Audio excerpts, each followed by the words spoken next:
जय श्री राधे। भगवत गीता की प्रयोगवाद यात्रा में मैं कृष्णदासी आरती आप सभी का स्वागत करती हूँ। मेरे साथ गीता को एक नए रूप में और सरलीकृत रूप में, संक्षिप्त रूप में समझने का एक प्रयास करें।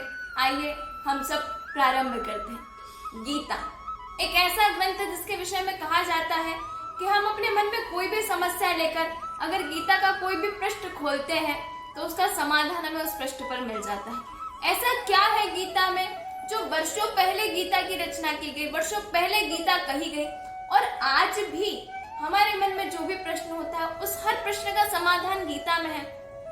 मैं एक बात आपको बताना चाहूंगी कि गीता किसी एक धर्म या किसी एक पंथ विशेष के लिए नहीं है, बल्कि गीता संपूर्ण मानवता के लिए उपयोगी है।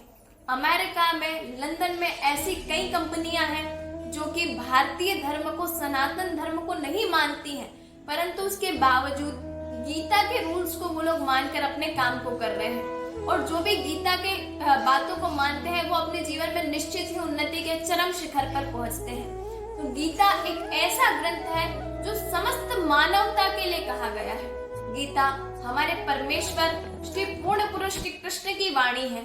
हमारी संस्कृति कभी भी अंधा विश्वास करना नहीं सिखाती। जब अर्जुन के मन में प्रश्न आए तो भगवान ने ये नहीं कहा कि मैं भगवान हूं। अर्जुन जानता है जिससे वो प्रश्न कर रहा है वो परमात्मा है, वो पूर्ण पुरुष श्री कृष्ण है, परंतु अर्जुन प्रश्न करता है। अर्जुन आंख बंद करके विश्वास नहीं करता, अर्जुन प्रश्न करता है और भगवान अर्जुन के हर प्रश्न को पहले सुनते हैं और उसका समाधान देते हैं। तो इन्हीं प्रश्नोत्तर का समाधान श्री भगवत गीता के रूप में हम सभी को प्राप्त है। भगवत गीता पर भारत में लगभग 2000 से अधिक लोगों ने अपने मत प्रस्तुत किए हैं। कई संतों ने, कई महानुभावों ने भगवत गीता पर अपने अपने भावार्थ कर भगवत गीता को एक पुस्तक के रूप में भी प्रकाशित किया है। हम गीता को एक सरलीकृत रूप में समझने का प्रयास करेंगे जिससे युवाओं को गीता से जोड़ा जा सके। इसके बाद जब आप लोग इस रूप को समझ लेंगे तब हम गीता के गूढ़ रहस्यों पर भी जरूर चर्चा करेंगे। तो आइए प्रारंभ करते हैं भगवत गीता की यात्रा को। भगवत गीता कुरुक्षेत्र में कौरव पांडव युद्ध के समय कही गई है।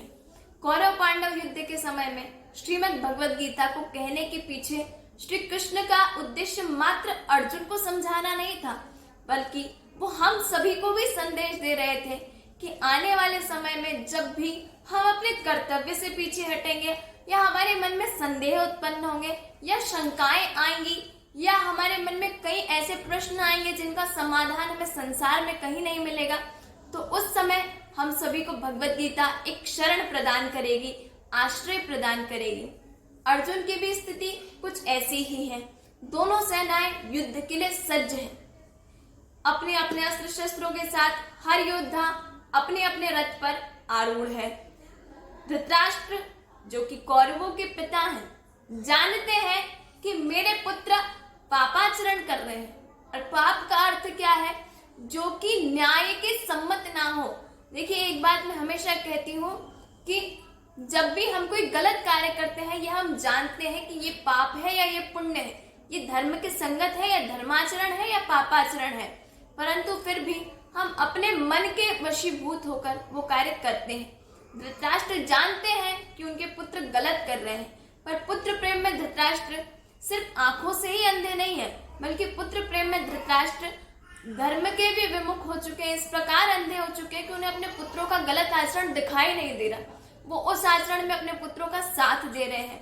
वे श्री वेदव्यास जी से कहते हैं कि मैं संपूर्ण युद्ध का हाल देखना चाहता हूँ। वेदव्यास जी कहते हैं, दृष्टि तो आपको भगवान ने दी नहीं है, पर आप कुरुक्षेत्र में जाकर भी कैसे इस युद्ध का हाल देख सकते हैं? तो धृतराष्ट्र कहते हैं, मैं इस युद्ध का हाल सुन तो सकता हूं कम से कम। तो वेदव्यास जी ने कृपा की और श्री संजय जी को ऐसी दिव्य दृष्टि प्रदान की जिससे वो धृतराष्ट्र जी को जहां वो उपस्थित थे वहीं पर संपूर्ण युद्ध का हाल दिखा सकते थे। ये जो दूरदर्शन हमारे पास अब उपलब्ध है ना, इसकी कल्पना हमने जब की थी ना, उससे भी वर्षों पहले हमारी सनातन संस्कृति में ये कार्य हो चुका था।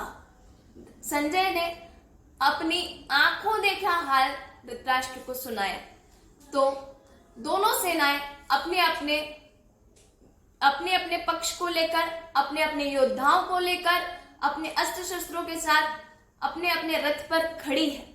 तभी दुर्योधन कहता है अपने गुरु द्रोणाचार्य से कि गुरु द्रोण, पांडवों की ये जो व्यूह रचना है, अर्थात जिस प्रकार पांडवों ने अपने सैनिकों को खड़ा किया है, जिस क्रम में खड़ा किया है, यह व्यूह रचना आपके ही शिष्य धृष्टद्युम्न ने की है।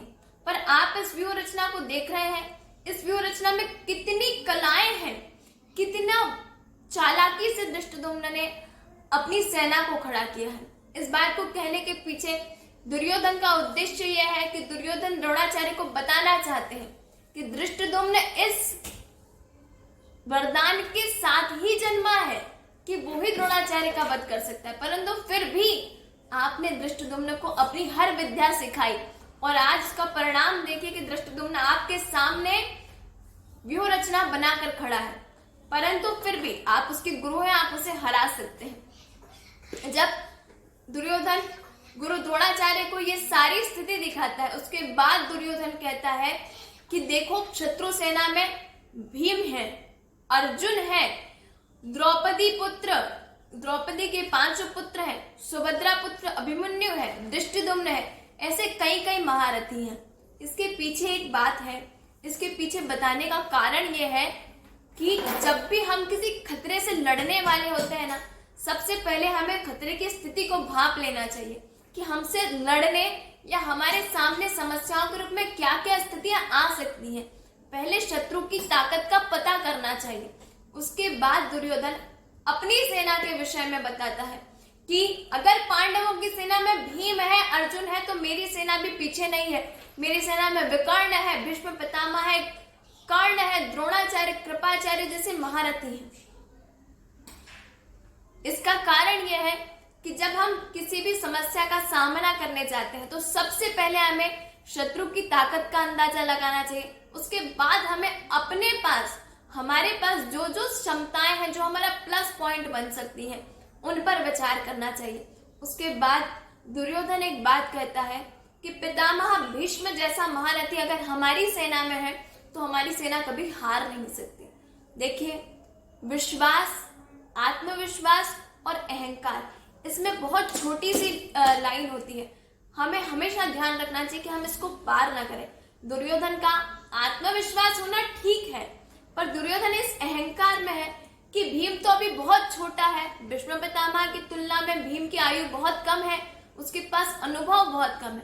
भीम सामने वाली सेना का प्रतिनिधित्व कर रहा है तो यकीनन इस युद्ध में विजय हमारी ही होगी। परंतु पितामह भीष्म जानते हैं कि वे जिस पक्ष में है वो धर्म के साथ नहीं है, वो अधर्म के साथ है, और शत्रु सेना के साथ स्वयं श्री कृष्ण खड़े हैं। स्वयं गीता के प्रथम अध्याय में ठाकुर श्री कृष्ण को ऋषिकेश के रूप में कहा गया, अर्थात जो समस्त इंद्रियों का संचालन करते हैं, जो समस्त मानवों में विभिन्न अंशों के रूप में उपस्थित है। भीष्म पितामह जानते हैं कि ये परमात्मा है और ये जिस पक्ष में होंगे विजय सिर्फ और सिर्फ उसी पक्ष की होनी है। परंतु फिर भी भीष्म पितामह मौन है, क्योंकि वो अपने राज सिंहासन के वचन से बंधे हुए हैं, इसलिए मौन है।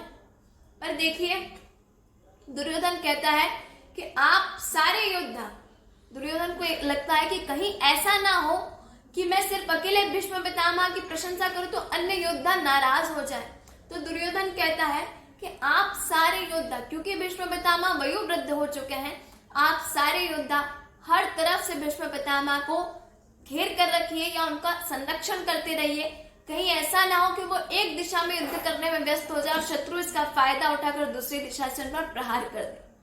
देखिए, एक बात है, जब भी आप किसी संगठन में कार्य करते हैं तो संगठन का अगर आप प्रतिनिधित्व कर रहे हैं तो आपकी जिम्मेदारी है कि जो व्यक्ति महत्वपूर्ण है, जिसका जो कार्य है, उसको उसके अनुसार महत्व दिया जाए। पर किसी भी व्यक्ति को, एक छोटे से छोटे कार्यकर्ता को भी कम नहीं आंकना चाहिए। तो दुर्योधन अपनी समस्त सेना से कहता है, और दुर्योधन के कहने के उत्तर में भीष्म पितामह अपना शंख निकालते हैं और शंख का वादन करते हैं। और भीष्म पितामह अपने शंख का वादन करते हैं तो कई संत ऐसा कहते हैं कि अप्रत्याशित रूप से उस शंख के वादन से ही भीष्म पितामह ने बता दिया था कि दुर्योधन विजय हमारी नहीं होगी, परंतु मैं अपनी अंतिम श्वास तक तुम्हारे साथ खड़ा रहूंगा, लड़ते रहूंगा। जैसे ही भीष्म पितामह शंख का वादन करते हैं तो प्रभु श्री कृष्ण अपने पांचजन्य शंख को, अर्जुन अपने शंख को और भीम अपने शंख का वादन करते हैं। एक साथ इतने शंखों का वादन होता है तो कौरव सेना के में खड़े योद्धाओं के कान विदीर्ण होने लगते हैं। जब कौरवों ने शंख बजाया तो पांडवों के कानों को कोई समस्या नहीं हुई, परंतु जब पांडव सेना ने शंख बजाए तो कौरवों के कान विदीर्ण होने लगते हैं। जानते हैं क्यों? क्योंकि पांडव धर्म की हुंकार भर रहे हैं। अधर्म चाहे कितना ही तेज हो, अधर्म पापाचरण चाहे हम कितना ही मजबूती से करें, पर जैसे ही धर्म की एक हुंकार होती है ना तो पापाचरण डगमगाने लगता है, हिलने लगता है। अब दोनों सेनाएं अपने युद्ध के लिए पूर्ण रूपेण तैयार हैं। तब अर्जुन प्रभु श्री कृष्ण से कहते हैं कि भगवान आप मेरे रथ को दोनों सेनाओं के मध्य ले चलिए, मैं देखना चाहता हूं कि मुझे किस किस से युद्ध करना है। यहाँ प्रभु श्री कृष्ण को अच्युत कहा गया है। अच्युत का अर्थ जानते हैं? जो कभी आज्ञा से ना चूके। प्रभु श्री कृष्ण परमात्मा है, परमात्मा का कार्य सदा सेवकों को आज्ञा देना है, परंतु जब अपने निष्काम भक्तों की तरफ से उन्हें कोई आज्ञा मिलती है ना तो वो उसे पूर्ण करने में कभी नहीं चूकते। प्रभु अर्जुन की बात मानते हैं और अर्जुन का रथ दोनों सेनाओं के मध्य ले जाकर खड़ा कर देते हैं। और जब अर्जुन का रथ दोनों सेनाओं के मध्य खड़ा होता है तो अर्जुन जैसे ही एक दृष्टि भर के उन कौरव सेना की तरफ देखता है तो कौरव सेना में क्या देखता है कि मेरे भाई यहाँ खड़े हैं, मेरे बंधु बांधव, मामा, ससुर, पौत्र, पुत्र, न जाने कितने लोग, मेरे कितने सगे संबंधी शुभचिंतक यहाँ खड़े हैं। क्या इनको मारकर मैं इस युद्ध को जीतूंगा? इनको मारकर मैं इस राज्य के लिए इन सबकी हत्या कर दूंगा? अर्जुन प्रभु से कहता है कि भगवान ये जो सामने खड़े हैं ना ये सब मेरे अपने हैं, अगर मैं इनको मारकर किसी युद्ध को जीतना चाहूं तो त्रिलोकी का राज्य भी मैं इनके लिए ठुकरा सकता हूँ। ये तो भूमि का एक छोटा सा टुकड़ा है, क्या इसके लिए मैं अपने स्वजनों की हत्या करूंगा? और मान भी लीजिए अगर मैं इस युद्ध में विजयी हो गया तो ऐसी विजय का मैं करूंगा क्या जिस विजय का उत्सव मैं अपने स्वजनों के साथ नहीं मना सकता। अर्जुन जाति से क्षत्रिय है और क्षत्रिय का धर्म है कि युद्ध से कभी क्षत्रिय पीठ नहीं दिखा सकता, युद्ध को कभी ना नहीं कह सकता, परंतु फिर भी अर्जुन कहता है प्रभु इन सब को देखकर मेरे होठ सूख रहे हैं, मेरा शरीर कांप रहा है, मेरे हाथ से मेरा गांडीव छूट रहा है। क्यों? क्योंकि ये भक्त की निशानी है। एक सरल हृदय भक्त, एक भगवत भक्त सदैव दया भाव रखता है। वो कभी भी अपने विरोधियों पर भी, अपने शत्रुओं पर भी आक्रोश नहीं करता, उनसे भी किसी प्रकार के प्रतिशोध का भाव मन में नहीं रखता। अर्जुन आज पीछे हटने को तैयार है। अर्जुन बार बार प्रभु से कहता है भगवान संभव नहीं है कि मैं इन सबको मार करके इस युद्ध में विजयी हो लूं। इस युद्ध में विजयी होने के लिए मैं अपने स्वजनों की हत्या करूं एक भूमि के छोटे से टुकड़े के लिए, ये संभव नहीं है। और अगर मैंने इनको मार भी दिया तो ऐसी विजय का, ऐसे राज्य का हम क्या करेंगे जो हमने अपने स्वजनों की हत्या कर उनके प्राण लेकर पाया है।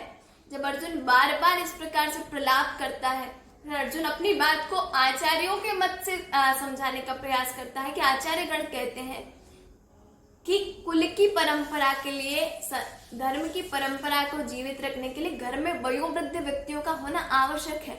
यदि मैं पितामह, अपने पितामह को का ही वध कर दूंगा, उनके ही प्राण ले लूंगा, अगर हमारे कुल में कोई वयोवृद्ध नहीं होगा तो हमारी कुल परंपराओं का संरक्षण कौन करेगा? अगर कुल परंपराओं का संरक्षण नहीं हुआ, हमारे यहाँ स्त्रियां स्वतंत्र हो जाएंगी। इसका अर्थ ये नहीं है कि स्त्रियों को किसी बंधन में रखा जाता है, अर्थात चाणक्य ने कहा है कि अपनी कुल परंपरा का पालन करना प्रत्येक स्त्री का कर्तव्य है। अगर हम अपनी कुल परंपरा का पालन नहीं करें और मनमाना व्याभिचार करें तो उस स्वतंत्रता की ओर अर्जुन संकेत कर रहे हैं कि हमारे कुल के सभी लोग स्वतंत्र हो जाएंगे। फिर न जाने इस कुल में कैसी कैसी संतानें जन्म लेंगे जो वर्ण शंकर होंगे, जो उचित नहीं होंगे और उनके हाथ से दिया हुआ जल हमारे पितृगण ग्रहण नहीं कर पाएंगे, और अगर वो जल नहीं ग्रहण कर पाएंगे तो वो पितृलोक से नीचे आ जाएंगे। देखिए, ये प्रत्येक व्यक्ति का कर्तव्य है कि उसकी संतान उन्हें अपने पितरों को तृप्त करने के लिए पितृ यज्ञ करे, तर्पण करे, श्राद्ध आदि कर्म करे, जिससे उनके पितृ संतुष्ट रहे, तृप्त रहे। पर अर्जुन कहता है कि अगर हमारे कुल में ऐसी संतानें जन्म ले लेंगी जो वर्ण संकर होंगी, जो स्वतंत्र स्त्रियों के द्वारा जन्मी गई, तो हमारे पितृगण अतृप्त हो जाएंगे, हमारे कुल का विनाश हो जाएगा। और अपने कुल को विनाश करके मैं किसी युद्ध को नहीं जीतना चाहता हूं। ऐसा नहीं है कि अर्जुन को युद्ध से भय है। अर्जुन कहता है कि इस युद्ध के परिणाम क्या आएंगे। मैं जानता हूं क्षत्रिय को चुनौती स्वीकारना क्षत्रिय का धर्म है, और इन्होंने मुझे युद्ध के लिए ललकारा है, पर ये नहीं जानते कि इस युद्ध का परिणाम क्या आएगा। पर मैं जानता हूं इस युद्ध का परिणाम क्या आएगा, इसीलिए मैं इस युद्ध से पीछे हटने को तैयार हूं। मैं अगर संभव हुआ तो किसी जंगल में जाकर एकांत में रहकर अपना जीवन काट दूंगा, और अगर ये भी संभव नहीं है तो कौरव सेना आए, मुझ पर प्रहार करे और मेरे प्राण ले ले, मैं सहर्ष अपने प्राण देने को तैयार हूं, पर मैं अपने स्वजनों से युद्ध नहीं कर सकता। तो अर्जुन के इस प्रकार कहने पर, अर्जुन ने जब इस प्रकार कहा, अर्जुन बार बार अपने युद्ध से पीछे हट रहा है। ऐसा नहीं है कि एक बात बार बार कही जाती कि अर्जुन कर्तव्य विमुख हुआ। कर्तव्य विमुख नहीं हुआ। अर्जुन भगवान के महान भक्त हैं, एक ऐसे भक्त हैं जो निद्रा में भी कृष्ण कृष्ण जपा करते थे। और भगवत भक्त की निशानी है कि उसका हृदय अति सरल होता है, उसके हृदय में अति प्रेम होता है। बस उसी प्रेम के कारण अर्जुन इस युद्ध को नहीं करना चाहते थे। अब अर्जुन जब इस स्थिति में आ गए, तब अर्जुन ने पीछे हटने का जब संपूर्ण मन से निर्णय लिया, तो अर्जुन अपनी गदा को रख करके वहीं अपने रथ में बैठ जाते हैं। और इसी के साथ भगवत गीता का प्रथम अध्याय समाप्त होता है। जल्द ही हम भगवत गीता के द्वितीय अध्याय के साथ आप सभी से मिलेंगे। तब तक के लिए जय श्री राधे।